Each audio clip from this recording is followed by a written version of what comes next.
Hello everyone. आज हम पढ़ेंगे केमिकल काइनेटिक्स।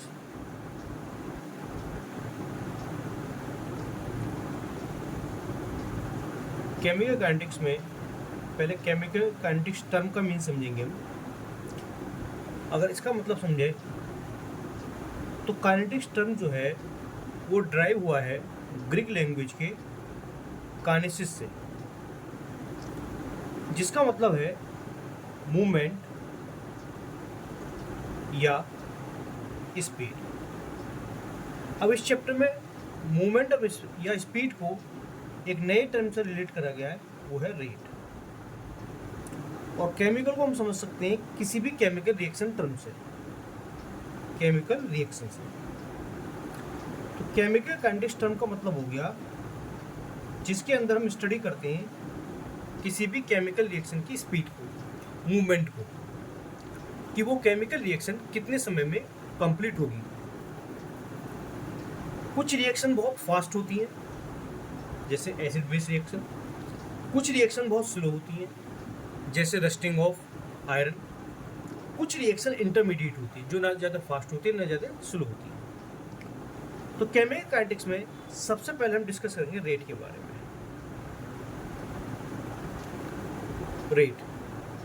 रेट की डेफिनेशन है the change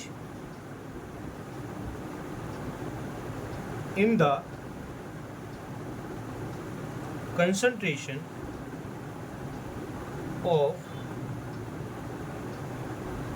reactant or product. The change in the concentration of reactant or product per unit time is called rate, is called rate. हम equations का rate भी लिखेंगे। जब किसी इक्वेशन का रेट लिखेंगे तो उसके लिए कुछ टर्म नेसेसरी है। रेट हम डी या डेल्टा के टर्म में लिखते हैं।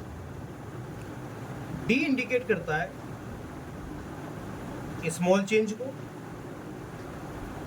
या इंस्टेंटेनियस चेंज को। डेल्टा इंडिकेट करता है एवरेज चेंज को। नेक्स्ट पॉइंट है कि जब आप रेट लिखते हैं तो रेट लिखते समय जो इक्वेशंस बैलेंसिंग मोल होते हैं वो मोल लिखे जाते हैं पर यूनिट मोल में, पर यूनिट मोल में। तो रेट आप पर यूनिट मोल में लिखेंगे। और नेक्स्ट पॉइंट है कि rate is always positive. Rate जो होता है वो हमेशा पॉजिटिव होता है। Rate is always positive. Suppose जैसे क्वेश्चन है मेरे पास 2a plus 3b gives 4c plus 5d। ये मेरे पास एक जनरल कॉमन इक्वेशन है, इसका मुझे रेट लिखना है। तो रेट डी या डेल्टा के टर्म में लिखना है। पर यूनिट टाइम जो कंसंट्रेशन चेंज होगी पर यूनिट टाइम, जैसे डी ए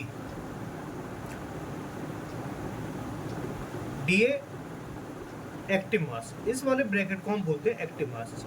क्लास 11th में इक्विलिब्रियम चैप्टर में पढ़ा था। This bracket representation active mass और molar concentration. D A active mass upon D T. जब हम ए का रेट लिखेंगे और उसके बाद जब बी का लिखेंगे तो दोनों के बीच में इक्वल का साइन आएगा। डी बी का active mass upon D T, same वैसे यहाँ पर इक्वल साइन। डी सी का active mass upon D T is equal to D D का active mass upon D T. हमने पढ़ा रेट जो लिखा जाता है पर यूनिट मोल में लिखा जाता है। तो ए के मोल कितने हैं पे 2, पर यूनिट मोल मतलब 1/2। बी के 3 है 1/3, सी के 4 है 1/4, डी के 5 है 1/5। अब यहाँ पर साइन की बात आती है तो यहाँ पर माइनस का साइन आएगा, देन माइनस, या प्लस, या प्लस। मैंने भी बताया था rate is always positive, but जब मैंने इस इक्वेशन का रेट लिखा तो ए के रेट के आगे मैंने माइनस का साइन लिखा, बी के रेट के आगे मैंने माइनस का साइन, सी के आगे प्लस का, डी के आगे प्लस का। रेट पॉजिटिव ही आएगा, बट माइनस साइन है इंडिकेट कर रहा है concentration of reactant decrease with time, और प्लस साइन इंडिकेट कर रहा है concentration of product increase with time. तो यहाँ कंसंट्रेशन रिएक्टेंट की घट रही है और यहाँ प्रोडक्ट की बढ़ रही है, तो माइनस प्लस ये इंडिकेट कर रहा है। नेक्स्ट इसमें हम देखते हैं एक ये वाला सिंबल यूज करा था हमने, इसको बोलते हैं हम एक्टिव मास और मोलर कंसंट्रेशन, जिसके बारे में मैंने क्लास में इक्विलिब्रियम चैप्टर में पढ़ा थोड़ा सा। इस टर्म की अपनी यूनिट होती है, ये जैसे मोलर कंसंट्रेशन को रिप्रेजेंट कर रहा है, तो मोलर कंसंट्रेशन क्या होता है, मोल पर लीटर, मोल पर लीटर। अब इसी से एक इक्वेशन और दे रखे हैं एनसीईआरटी बुक में, जिसका हम रेट लेंगे। इक्वेशन है बुक में 5Br minus plus BrO3 minus plus 6H positive gives 3Br2 plus 3H2। इसका रेट लिखेंगे, डी के टर्म में लिखते हैं D Br minus active mass upon dt is equal to D BrO3 minus active mass upon dt is equal to D H plus active mass over dt is equal to D Br2 active mass over dt is equal to D H2 का active mass over dt। Br minus के 5 मोल है तो 1/5, Br3 minus का कोई मोल नहीं है, H positive के 6 मोल है 1/6, Br2 में 3 1/3 और H2 में 3 तो 1/3। ये तीनों रिएक्टेंट है। इससे पहले माइनस का साइन, क्योंकि रिएक्टेंट की कंसंट्रेशन डिक्रीज होती है। ये दोनों प्रोडक्ट है, प्लस का साइन, क्योंकि प्रोडक्ट की कंसंट्रेशन इंक्रीज होती है।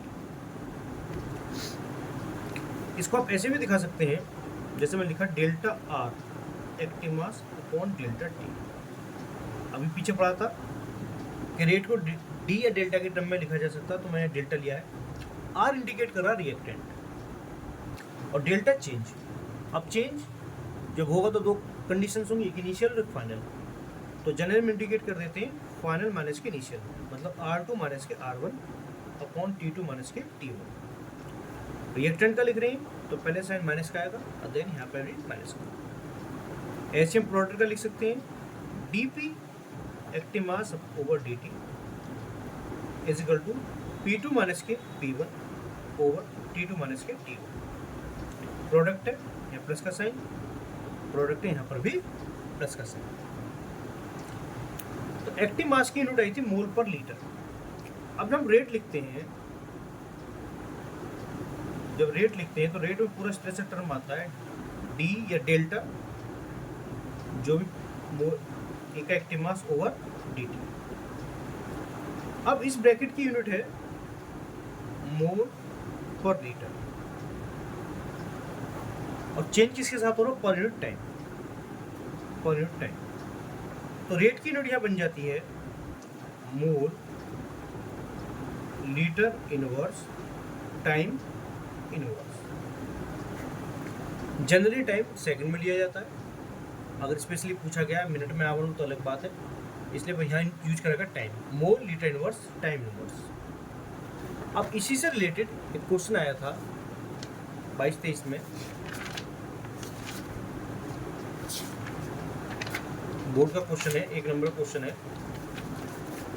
क्वेश्चन है for a reaction 2A gives 3B, the rate of reaction minus dA active mass over dt is equal to।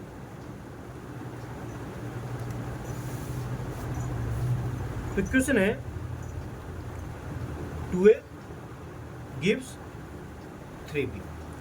जैसा भी हमने रेट लिखा था, डी के टर्म में पूछा गया तो डी में लिख लेते हैं, D A active mass over D T is equal to D B active mass over D T. इसके मूल्य 2 तो 1/2, इसके मूल्य 3 1/3। रिएक्टेंट है माइनस, प्रोडक्ट है प्लस। बट क्वेश्चन में खाली minus D active mass over D T के रूप में पूछा गया है, तो इसके जो 2 मोल हैं वो क्रॉस मल्टीप्लाई में चले जाएंगे और ये आ जाएगा माइनस के D A active mass over D T is equal two plus में 2/3 D B active mass over D T. तो इस तरह से इसका आंसर बैठेगा आपका प्लस के 2/3 D B number B answer होगा। तो इस तरह से क्वेश्चन इजी होते हैं।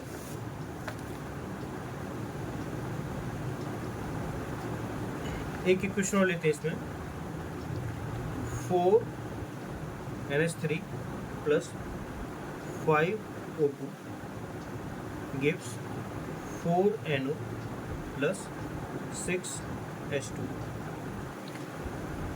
तो डी के टर्म में लिखते हैं D NH3 active mass over D T is equal to D O2 active mass over D T is equal to D NO active mass over D T is equal to D H2 active mass over D T. NH3 के मोल हैं 4 तो 1/4, O2 के 5 1/5, NO के 4 1/4 और H2 के 6 1/6। Reactant है NH3 minus का sign, O2 भी रिएक्टेंट है माइनस साइन, NO प्रोडक्ट है प्लस साइन, H2 प्रोडक्ट है प्लस का साइन। तो इस तरह से आ जाएगा इसका रेट। अब बात करेंगे इसमें न्यूमेरिकल्स की और इसके फैक्टर्स की। Factors affecting the rate.